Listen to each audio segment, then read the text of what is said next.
বিপদ হয়ে যেত মমতা ব্যানার্জি এবং তার ভাইপোর। সেই জন্য ছুটে গিয়ে ওইভাবে কাগজগুলোকে নিয়ে এসেছে। যে চোরেদেরকে রক্ষা করার জন্য মমতা ব্যানার্জি এর আগে বারে বারে তার ভূমিকা আমরা দেখেছি। মুখ্যমন্ত্রীর যে চেহারা, তার জীবনকাঠি রাখা আছে, সেটাতেই বোধহয় কেউ হাত দিতে গেছে। আইপ্যাকের অফিসটাই তার পার্টি অফিস, এইটা আমরা এইখান থেকে জানলাম। প্রত্যেকটার ক্ষেত্রে মুখ্যমন্ত্রী জড়িত, এই ঘটনাটা প্রমাণ করছে। যেভাবে মুভমেন্টে নেমেছে মানুষকে নিয়ে, সেটা দিনের পর দিন তৃণমূল এবং বিজেপিকে পিছন দিকে ঠেলে দিয়েছে। এই যে এই রাজ্যে মুখ্যমন্ত্রীকে প্রজেক্ট করতে না পারলে বিজেপি আর কোনোভাবেই এখানে কিন্তু যা 2-10টা সিট পাচ্ছে সেটাও পাবে না। যত দিন যাচ্ছে তত মমতা ব্যানার্জি পিছন দিকে হচ্ছে, সাধারণ মানুষ লাল ঝান্ডায় ভিড় জমাচ্ছে। এই যা কিছু করলো মমতা ব্যানার্জি এবং করতে সাহায্য করলো বিজেপি এবং মমতা ব্যানার্জি, এই নাটক আবার নতুন একটা বাইনারি। স্যার, আইপ্যাকের অফিসে ইডি রেড এবং ঘটনাস্থলে মুখ্যমন্ত্রীর প্রবেশ এবং ফাইল এবং ইলেকট্রনিক্স গ্যাজেট নিয়ে চলে আসা, ওই যে বিষয়টি, পুরো বিষয়টি কোথাও একটা মনে হচ্ছে না যে সাজানো গোছানো একদম পুরো ষড়যন্ত্র মাফিক হয়েছে ঘটনাটি? প্রথমত দেখুন, আমাদের রাজ্যের মুখ্যমন্ত্রী মমতা ব্যানার্জি একটা আইপ্যাক অফিসে, আইপ্যাক কর্তার অফিস, সেখানে তদন্ত করার জন্য ইডি গেছে, তার বাড়িতেই গেছে।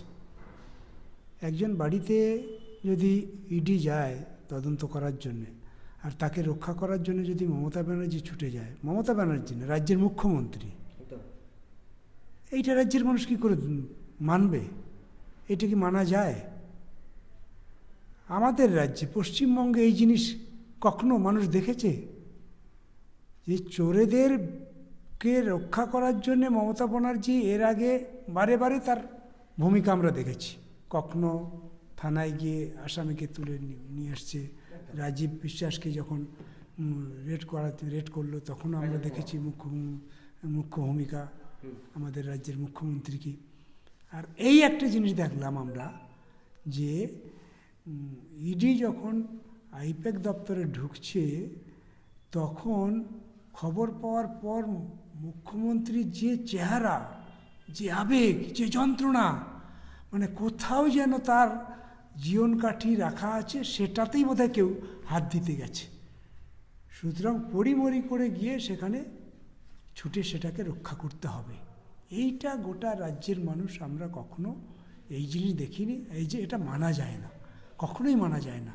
আমাদের দেশের আইন শৃঙ্খলা কি হচ্ছে? আইন বলে কিছু থাকলো, মানুষ কোথায় যাবে? আজকে মুখ্যমন্ত্রী যদি এই ভূমিকা হয়, তাহলে মানুষ কোথায় যাবে? সে বারে বারে বলছে যে ওটা আমার অফিস, আমার অফিস। কিসের আমার অফিস? কলকাতার মহানগরীতে বিরাট বড় অফিস তার, সেই অফিসে কাগজপত্র নেই। একবার আইপ্যাকের দপ্তরে তার অফিসের কাগজপত্র সব। হ্যাঁ, তাকে কাজ দিতে পারে, নানান কাজ দিতে পারে তাকে, সে করাতে পারে। একটা যে তৃণমূলের মতো একটা দল, বিজেপির মতন দল, তারা তো আইপ্যাক ছাড়া চলতে পারে না। তাহলে তৃণমূল, বিজেপি তারা আইপ্যাককে ব্যবহার করছে, এটা আমরা জানি। কিন্তু আইপ্যাকের অফিসটাই তার পার্টি অফিস, এইটা আমরা এইখান থেকে জানলাম। হ্যাঁ, এইটা এখন জানলাম, এখন উনি বলছেন। ফলে আসলেই ব্যাপারটা অন্য জায়গায়। এই যে গোটা দেশ এবং রাজ্য জুড়ে যা তোলপাড় হচ্ছে, আমাদের রাজ্যের দিকে আঙুল তুলছে তো সবাই। রাজ্যের মুখ্যমন্ত্রী, তার ভাইপো থেকে শুরু করে, একেবারে শিক্ষা থেকে শুরু করে, চাকরি থেকে শুরু করে, কয়লা মাটি থেকে শুরু করে যা যা দুর্নীতি হচ্ছে, এই দুর্নীতি কোনো ব্যক্তি একা করতে পারে না, কোনো টিম তার মতন করে করতে পারে না। এটা প্রমাণ হয়ে গেল আরেকবার। ফলে প্রত্যেকটার ক্ষেত্রে মুখ্যমন্ত্রী জড়িত, এই ঘটনাটা প্রমাণ করছে।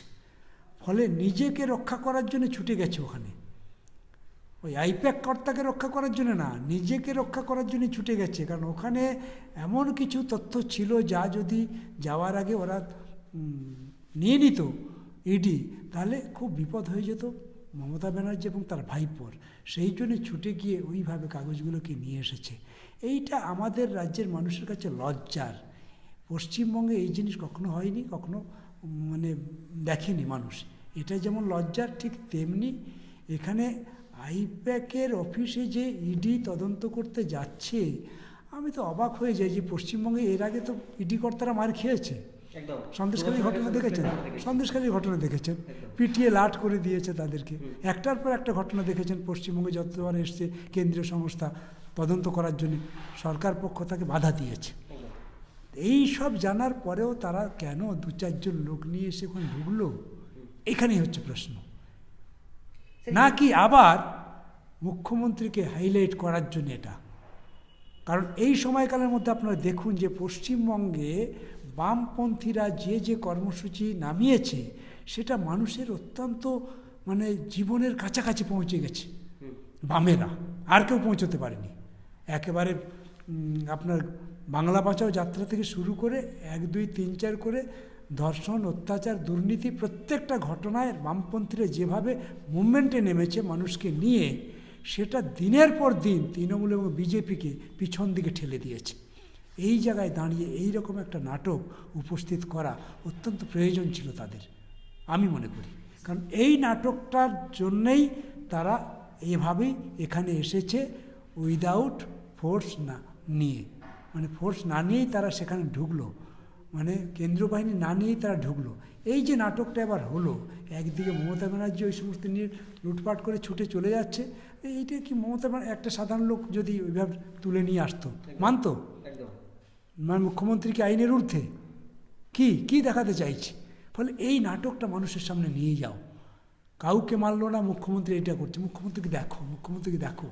আসলে তৃণমূল আর বিজেপির মধ্যে যে বাইনারি তৈরি করার চেষ্টা করছে ওরা, আবার মুখ্যমন্ত্রী করে প্রজেক্ট করতে চাইছে। কারণ ওরা খুব ভালো করেই জানে যে এই রাজ্যে মুখ্যমন্ত্রীকে প্রজেক্ট করতে না পারলে, তৃণমূলকে প্রজেক্ট করতে না পারলে বিজেপি আর কোনোভাবেই এখানে কিন্তু যা 2-10টা সিট পাচ্ছে সেটাও পাবে না, পাবে মুখ্যমন্ত্রীর সাহায্যে। সেই জন্য মুখ্যমন্ত্রীকে রক্ষা করতে হবে নিজের স্বার্থে। সুতরাং বিজেপি আর তৃণমূল এই দুজনের ভিতরে যোগ সাজস্য আছে বলে এই ঘটনা আমাকে অন্তত নাড়া দিয়েছে। স্যার, কোথাও কি আপনি আশঙ্কা করছেন এই যে বামেদের বাংলা বাঁচাও যাত্রা এবং তাতে হাজার হাজার মানুষের ভিড়, কোনোভাবে বামেদের প্রতি মানুষের যে ভালোবাসা আকৃষ্ট হয়ে যাওয়া, সেই বিষয়টিকে সরানোর জন্য এই নাটকটি তৈরি করা হয়েছে? অবশ্যই। কারণ এই বাংলা বাঁচাও যাত্রায় যেভাবে সাধারণ মানুষ তার মানে কাছাকাছি গেছে বামপন্থীরা, আর সাধারণ মানুষ যেভাবে এটাকে গ্রহণ করেছে, ঘর থেকে যেভাবে বেরিয়েছে, খেটে খাওয়া ক্ষেতমজুর, গরিব অংশের মানুষ, মেহনত করা মানুষ, শ্রমজীবী অংশের মানুষ, এই জিনিস এর আগে কখনো হয়নি। ফলে বাংলা বাঁচাও যাত্রা গরিব মানুষের মন নাড়িয়ে দিয়েছে, কৃষকের মন নাড়িয়ে দিয়েছে, শ্রমজীবী অংশের মনের কাছাকাছি গেছে, ছাত্র যুবদের মনের কাছাকাছি গেছে এই যাত্রাটা। এই জায়গায় দেখছে যে মমতা ব্যানার্জি আর বিকল্প কোনো রাস্তা নেই।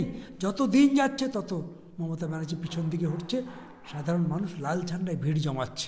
সুতরাং শূন্য খাটবেন, এবার শূন্য গুলি মারুন আপনি।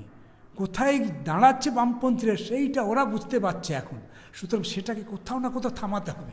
কিভাবে থামাবে? একটা একেবারে তৈরি করা নাটক মানুষের সামনে উপস্থিত করতে হবে, সেটা এই দুজনে ছাড়া হবে না।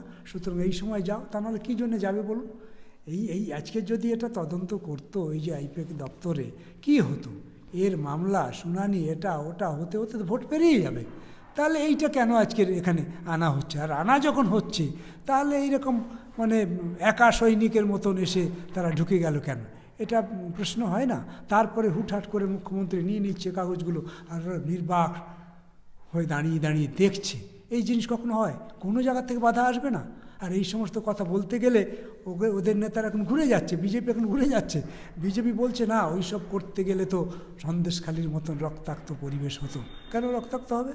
বলবে না কেউ, না এর জিনিস নিতে পারেন না আপনি। কেন নিচ্ছে? আর যে গাড়িতে তুলছিল সে গাড়িটা কার? তাহলে তৃণমূলের গাড়িতে সে জিনিসপত্র চলে যাচ্ছে, আর সবাই নির্বাকের মতো দেখছে। আর তা ব্যবহার করছে কাদেরকে? এই রাজ্যের পুলিশ কর্তা, তাদের সবাইকে ব্যবহার করছে তারা। এই রাজ্যের অ্যাডমিনিস্ট্রেশনে যারা চালাচ্ছে, ডিএম থেকে শুরু করে তাদের সবাইকে ব্যবহার করেছে। আইপিএস আইএস অফিসারগুলোকে তারা ব্যবহার করেছে। এই জিনিস করতে পারে? ভারতবর্ষে আইন আছে? মানুষ কোন দিকে যাবে? কি ভাবছে মানুষ আজকে? মানুষ কোথায় গিয়ে জানাবে? জানানোর কোনো জায়গা থাকছে না। সুতরাং মমতা ব্যানার্জির এই আচরণে আমাদের রাজ্যের চোর, গুন্ডা, বদমাইশ যারা মমতা ব্যানার্জিকে জিততে সাহায্য করে, তারা আরেকটু সড়বড় হলো, ঘুরে দাঁড়ালো যে না, এটা করা যাবে, এবার করতে হবে এই নির্বাচনে। সুতরাং তাদেরকে একটা অ্যালার্মিং দিল যে তোমরা তৈরি থাকো, চিন্তা নাই, আমি যখন করছি তোমাদের চিন্তা কোথায়। সুতরাং এই যা কিছু করলো মমতা ব্যানার্জি এবং করতে সাহায্য করলো বিজেপি এবং মমতা ব্যানার্জি, এই নাটক আবার নতুন একটা বাইনারি। তবে আমি মনে করি মমতা ব্যানার্জির এই বাইনারি, তৃণমূল বিজেপির এই বাইনারি গ্রাম বাংলার মানুষ কিন্তু আস্তে আস্তে করে হাড়ে হাড়ে টের পেয়ে যাচ্ছে।